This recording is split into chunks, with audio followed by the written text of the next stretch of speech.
Assalamualaikum warahmatullahi wabarakatuh. Alhamdulillahirrabbilalamin. Wassalatu wassalamu ala asrafil anbiya wal mursalin Sayyidina Muhammad wa ala alihi washabihi ajma'in. Bertemu lagi dalam seri ngaji online. Pada kesempatan ini kita akan membahas pesan-pesan dan makna kebangkitan pada tahun baru Islam 1 Muharram 1444 Hijriah yang bertepatan dengan tanggal 30 Juli tahun 2022 Masehi.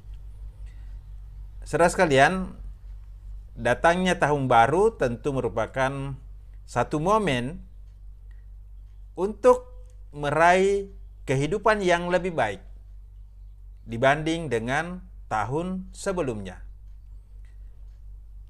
Tahun baru Islam diperingati sebagai satu momen yang diambil dari sejarah ketika baginda Rasulullah Muhammad SAW bersama para pengikutnya melakukan hijrah dari Mekah menuju Madinah dengan jarak kurang lebih 400 km. Peristiwa hijrah ini kemudian dijadikan sebagai awal perhitungan tahun baru Islam untuk memudahkan sistem kalender di dalam Islam dalam menghitung perjalanan waktu, di dalam menghitung pelaksanaan hari-hari besar, hari-hari raya, dan untuk terus membangkitkan semangat hijrah itu setiap tahun ketika kita memasuki tahun baru Islam 1 Muharram pada setiap tahunnya. Jadi saudara sekalian,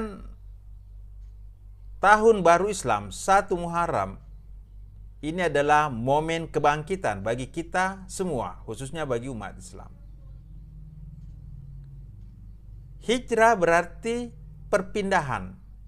Perpindahan artinya ada perubahan. Perubahan dari sesuatu kondisi yang kurang baik menjadi kondisi yang lebih baik. Atau perpindahan dari satu kondisi yang sudah baik menjadi sesuatu yang semakin baik. Sehingga tidak ada orang yang tidak memerlukan semangat dan spirit hijrah. Karena hijrah adalah cara kita untuk melakukan perubahan-perubahan, peningkatan-peningkatan terus-menerus sehingga kita mencapai puncak. Dan ketika kita sudah mencapai puncak, maka kita akan berpindah kepada puncak-puncak berikutnya. Terutama puncak-puncak iman, puncak-puncak ketakwaan, puncak-puncak amal soleh yang harus kita capai. Kapan itu tercapai? Ketika seluruh pikiran kita, seluruh jiwa kita, seluruh kemampuan fisik kita telah kita gunakan untuk memperkuat iman kita, memperkuat ketakwaan kita, memperkuat amal-amal kita. Tapi kapankah itu semua bisa kita lakukan menggunakan seluruh kemampuan kita secara penuh? Rasanya mungkin kita belum pernah melakukan itu sepanjang hidup kita. Jadi kita belum pernah mencapai puncak-puncak itu. Karena setiap hari kita belum mendayagunakan seluruh kemampuan yang kita miliki untuk memantapkan, menguatkan, menyempurnakan iman kita, ketakwaan kita, amal-amal kita, kedekatan kita kepada Nabi, kedekatan kita kepada Allah, kedekatan kita kepada sesama manusia, kedekatan kita kepada alam semesta. Jadi semangat hijrah ini sebenarnya adalah satu spirit kemenangan, satu spirit kebangkitan, satu spirit perjuangan, satu spirit pertumbuhan, satu spirit perkembangan yang harus hadir di dalam jiwa, dalam pikiran, dan hati kita. Saudara sekalian, apa yang perlu kita lakukan di tahun baru Islam 1 Muharram 1444 Hijriah? Yang pertama, kita memperbaiki, kita menyempurnakan iman kita. Iman kepada Allah, iman kepada Rasul, iman kepada kitab. Semuanya kita sempurnakan. Sehingga iman kita utuh, iman kita bulat, bersih, bening. Yang kedua, kita meningkatkan, menyempurnakan ketakwaan kita. Ketakwaan itu sudah memerlukan satu upaya implementasi dari iman kita, di mana kita melaksanakan perintah Allah dan menjauhi larangan-larangan Allah. Jadi ketakwaan itu sudah implementasi. Ada perwujudan dari iman yang ada di dalam hati kita. Iman kepada Allah, iman kepada Rasul. Jadi, kita menyempurnakan ketakwaan kita sebagai wujud spirit hijrah itu di dalam diri kita. Jadi tahun ini iman kita harus lebih baik, lebih sempurna. Di tahun ini ketakwaan kita harus lebih baik, lebih sempurna. Yang ketiga, kita meningkatkan kuantitas dan kualitas amal-amal kita. Ini penting. Amal adalah segala perilaku-perilaku yang kita lakukan. Amal soleh adalah perilaku-perilaku baik. Ada juga amal-amal buruk, yaitu keburukan-keburukan yang dilakukan oleh orang-orang yang telah meninggalkan nilai-nilai iman itu. Jadi, kita memperbanyak secara kuantitas dan kualitas amal soleh yang kita lakukan. Ada amal ibadah, ada amal soleh, dan ada amal-amal jariah.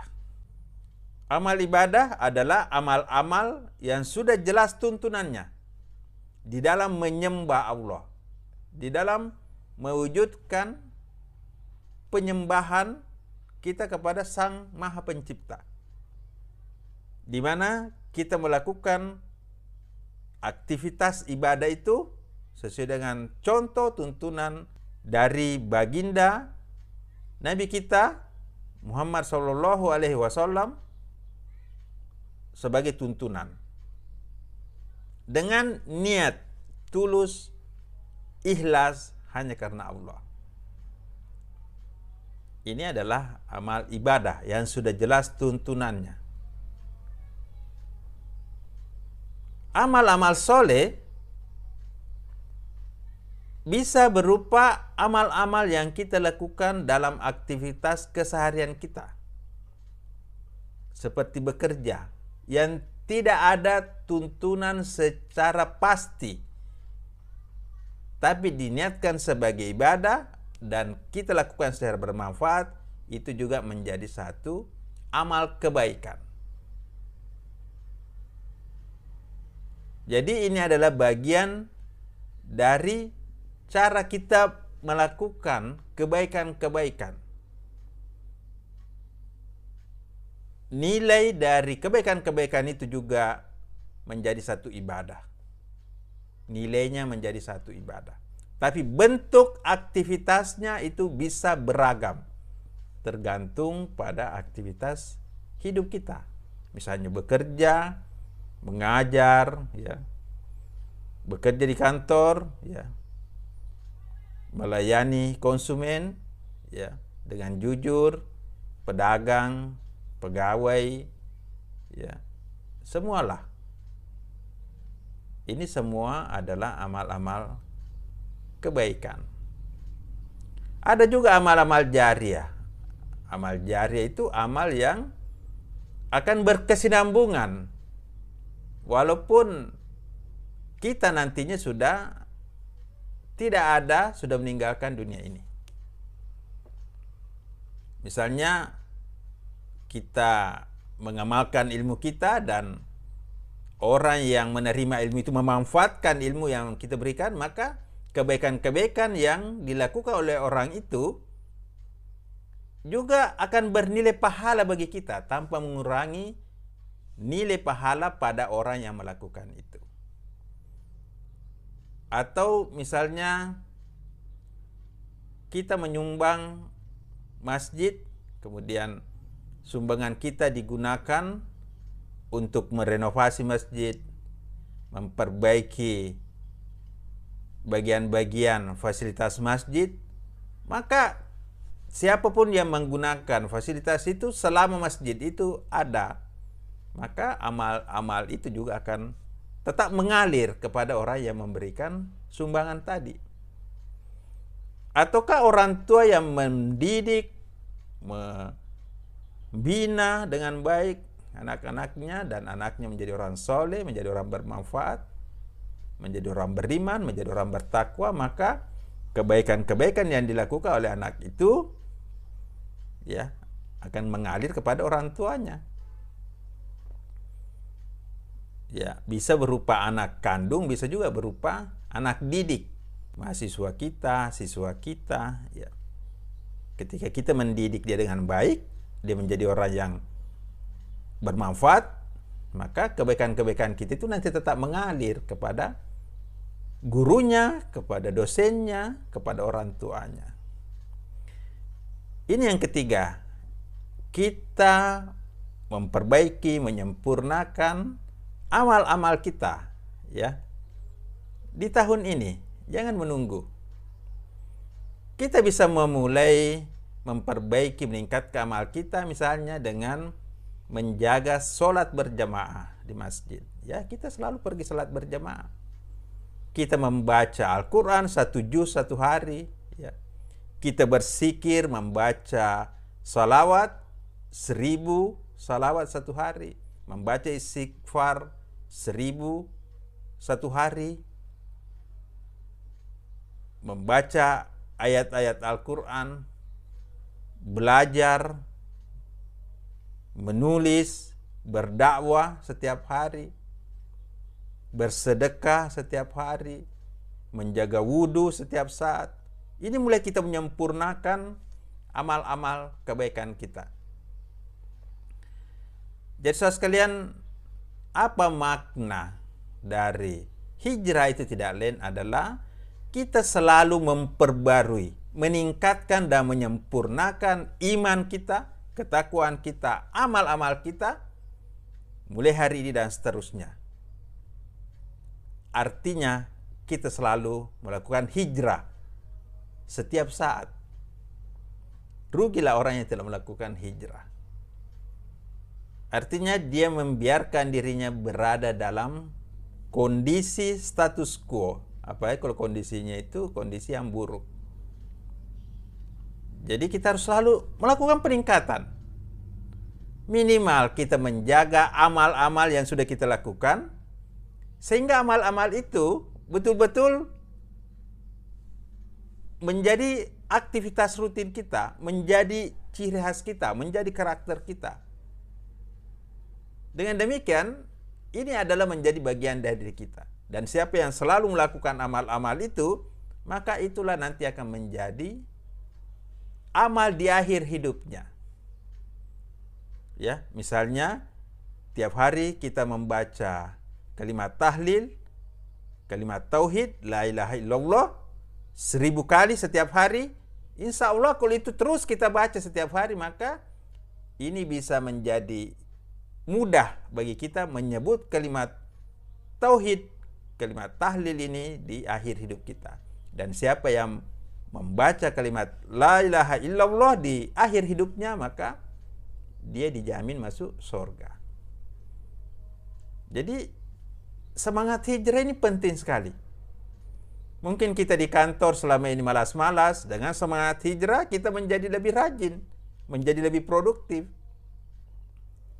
Mungkin yang berdagang selama ini masih malas-malas, yang berdagang itu masih ada kecurangan, dengan semangat hijrah ini kita memperbaiki. Lebih rajin di dalam melayani pelanggan, lebih jujur, menghindari kecurangan-kecurangan itu. Ya. Bagi seorang pegawai, bagi seorang dosen, bagi seorang guru, terus kita melakukan peningkatan. Itulah hijrah. Jadi mungkin kita tidak melakukan hijrah secara fisik, tapi secara intelektual kita selalu melakukan hijrah dengan terus-menerus belajar setiap hari. Secara mental kita terus melakukan hijrah setiap hari dengan memperbaiki mental kita. Kita mengevaluasi diri kita, penyakit-penyakit mental itu kita hentikan, kita obati dan kita tingkatkan. Misalnya malas, suka marah, benci, iri hati, dengki, ya, tidak bertanggung jawab, suka bohong, tidak melakukan kewajiban-kewajibannya. Ini semua kita perbaiki. Ini hijrah secara mental. Nah, hijrah secara kolbu, ya. Hijrah secara kolbiah ketika kita membersihkan hati kita hanya untuk melihat keberadaan Sang Pencipta di dalam seluruh aktivitas hidup kita. Kemanapun kita pergi, kita mandang wajah Allah. Ya, hati kita betul-betul bersih, hanya melihat wajah Allah, hanya melihat Sang Pencipta. Karena hanya orang yang bersih hatinya yang bisa masuk surga. Dibersihkan hati kita.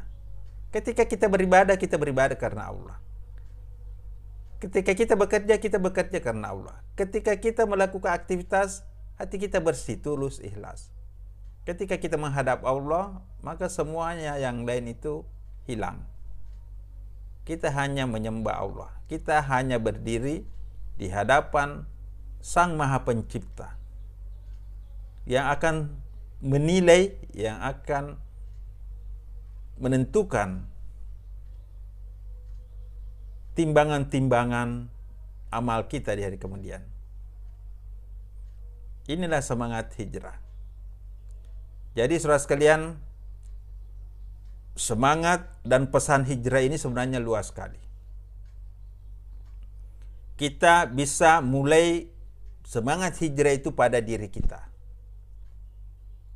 Ya, memperbaiki diri kita, memperbaiki kesehatan kita, memperbaiki ilmu kita, memperbaiki mental kita, memperbaiki hati kita. Kemudian kita hijrah memperbaiki hubungan-hubungan kita dengan orang lain. Memperbaiki hubungan kita dengan keluarga, dengan tetangga, dengan orang-orang di sekitar kita. Kemudian kita juga memperbaiki pekerjaan kita. Ya, bagaimana kita bekerja dengan lebih baik. Kemudian kita juga memperbaiki bidang-bidang tanggung jawab kita. Apa yang menjadi tugas-tugas kita, amanah yang diemban, amanah yang diberikan kepada kita, itu betul-betul kita laksanakan. Kita berpindah dari satu keburukan kepada kebaikan. Dan kita berpindah dari satu kebaikan kepada yang lebih baik. Dan kita berpindah dari satu kebaikan kepada sesuatu yang istimewa. Dan kita berpindah dari satu yang istimewa kepada puncak-puncak pencapaian di dalam hidup kita. Puncak-puncak prestasi. Puncak-puncak keimanan. Puncak-puncak ketakwaan. Puncak-puncak amal soleh. Saudara sekalian, jika ini kita lakukan, maka setiap saat semangat hijrah itu hadir di dalam diri kita. Percayalah, dengan semangat hijrah ini kita akan mampu berubah dengan cepat. Kita akan lebih sukses. kita akan lebih jaya, kita akan lebih bahagia. Kita akan mampu mencapai tujuan-tujuan hebat kita. Jika kita sudah menjadikan semangat hijrah ini sebagai bagian, sebagai mindset, sebagai paradigma hidup kita. Semoga dengan semangat hijrah ini akan melebar dari diri kita kepada keluarga kita, kepada lingkungan pekerjaan kita, kepada masyarakat di sekitar kita, kepada bangsa, kepada negara, kepada alam semesta. Sehingga Islam sebagai rahmatan lil alamin itu memang tercermin di dalam semua bidang-bidang kehidupan. Kita sebagai pelaku ekonomi, maka di situ Islam bersinar. Kita sebagai pelaku politik, di situ Islam bersinar. Kita sebagai pelaku pendidikan, di situ Islam bersinar.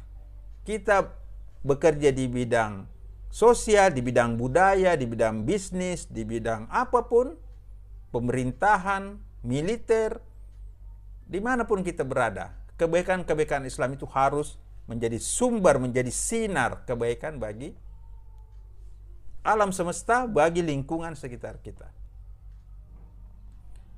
Saudara sekalian, di tahun ini kita membuat resolusi, jangan hanya membuat resolusi untuk pencapaian fisik. Mau punya rumah, mau punya mobil, mau punya kendaraan, mau punya emas, mau punya tabungan lebih banyak. Oke. Tapi yang lebih penting adalah kita membuat resolusi untuk meningkatkan kualitas hidup kita. Ya, kualitas iman, kualitas ketakwaan, kualitas amal soleh, kualitas intelektual kita, ya. Itu yang penting. Kita meningkatkan kualitas itu. Kemudian kita juga meningkatkan, memperluas dampak manfaat dari peningkatan kualitas yang kita miliki. Ketika iman kita meningkat, maka manfaat keimanan kita itu juga makin menyebar. Ketika ketakwaan kita meningkat, maka manfaat ketakwaan kita juga makin menyebar. Ketika kualitas amal kita meningkat, maka manfaat amal-amal kita itu juga makin menyebar. Baik secara kuantitas maupun manfaat-manfaat yang langsung dirasakan oleh orang-orang di sekitar kita. Jadi kita jangan juga hanya memikirkan bagaimana kita bertumbuh, bagaimana kita naik.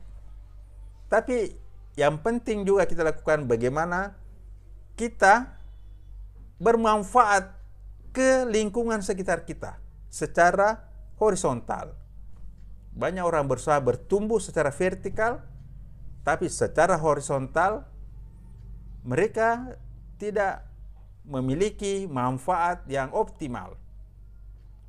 Karena terlalu berpikir bagaimana meningkat secara vertikal.